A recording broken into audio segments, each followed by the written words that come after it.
कोल्हापूर शहरात मध्यरात्रीपासून बिबट्या आल्याच्या चर्चेनं नागरिकांमध्ये भीतीचं वातावरण निर्माण झालं होतं. शाहूपुरी आणि विवेकानंद महाविद्यालय परिसरात बिबट्यानं वन विभाग आणि पोलिसांना चकवून ठेवलं.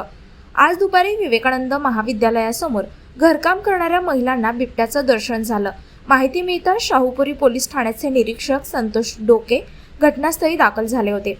पोलिसांनी परिसराला वेढा घातला असताना झाडावर लपलेल्या बिबट्याचे थेट पोलिसांवर झडप घातली.